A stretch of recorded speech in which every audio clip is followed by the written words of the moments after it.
أيها المسلمون، إننا نجد في مجتمعنا، أعني المجتمع المسلم، كثيرا من المسلمين يتساهلون في أوثق عرى الإيمان الذي هو الولاء والبراء. يا عباد الله، تجد هؤلاء كأنهم لا يتأثرون بكتاب الله سبحانه وتعالى وبالآيات العظيمة التي فيه، تجدهم يجعلون تلك الآيات وراء ظهورهم والعياذ بالله. ولذلك فما من شيء من خصائص الكفار إلا وفعلوه والعياذ بالله. انظروا إلى كثير من المسلمين يا عباد الله، إلى حالهم مع الاحتفال برأس السنة الميلادية والعياذ بالله. تجد كثيرا منهم يستعد لذلك بتناول أشهى الأطعمة والأشربة، تجده يستعد لذلك بتبادل أثمن الهدايا وأجمل التهاني والتبريكات والتحيات عبر رسائل الجوال أو عبر وسائط التواصل الاجتماعي. تجد هؤلاء المفتونين يستعدون للاحتفال برأس السنة الميلادية ما لا يستعدون به للاحتفال بأعياد المسلمين، أعني عيد الفطر أو عيد الأضحى. فإن هؤلاء يا عباد الله قد وقعوا في ذنب عظيم، وقد سمعتم حفظكم الله تبارك وتعالى في الخطبة الأولى خطورة موالاة أعداء الله عز وجل. فهؤلاء جهلوا أو نسوا بأن الاحتفال برأس السنة الميلادية بأي مظهر من المظاهر هو من موالاة الكفار التي علمتم أنها ذنب عظيم، ونصوص القرآن الكثيرة تحذر من ذلك يا عباد الله. فواجب على المسلمين جميعا أن يتركوا هذا المنكر وأن ينكروه أيضا، وأن يبتعدوا عنه كل الابتعاد وعن كل مظهر من مظاهره. اجعلوا ذلك اليوم كيوم من أيام الله جل وعلا العادية، لأنه ليس بعيد للمسلمين يا معاشر المسلمين.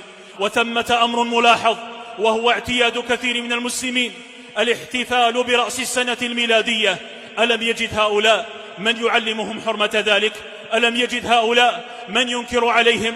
أين الخلل يا عباد الله؟ إن الخلل فينا نحن الذين تعلمنا ذلك وتدارسناه في مثل هذه الخطبة وغيرها من مجالس العلم. علمنا ذلك ولكننا لم ننكر، ولكننا لم نبذل الوسع والجهد في تعليم الناس والإنكار عليهم يا عباد الله. فواجب على كل مسلم على حسب طاقته واستطاعته إذا علم حكم الاحتفال برأس السنة الميلادية أن يعلم الناس ويعلم غيره ذلك، وأن ينكر عليهم.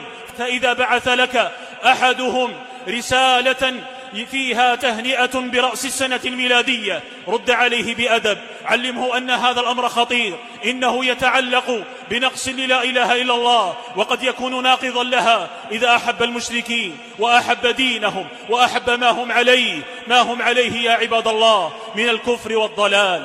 إن الواجب علينا جميعا أن نقوم بالدعوة إلى الله عز وجل وبتعليم الناس ما تعلمناه وعلمناه. هي وظيفة شرف الله بها هذه الأمة، هي وظيفة شرف الله بها الأنبياء عليهم الصلاة والسلام. فإننا يا عباد الله تركنا ذلك وضعفنا، وتجد كثيرا منا يتقاعس عن الدعوة إلى الله، يتقاعس عن تعليم الناس، يتقاعس عن إنكار المنكر. ما سبب ذلك؟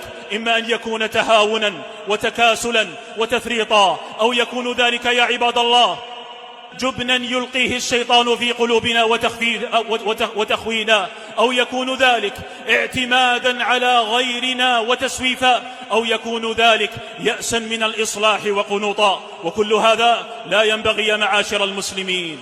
إن المنكر لا يقل فينا ولا يقل في مجتمعنا إلا إذا قمنا بواجب الدعوة إلى الله، إلا إذا قمنا بالأمر بالمعروف والنهي عن المنكر يا عباد الله، محتسبين ذلك عند الله عز وجل ومعذرة له سبحانه وتعالى، كما قال سبحانه وتعالى: وإذ قالت أمة منهم لم تعظون قوما الله مهلكهم أو معذبهم عذابا شديدا قالوا معذرة إلى ربكم ولعلهم يتقون.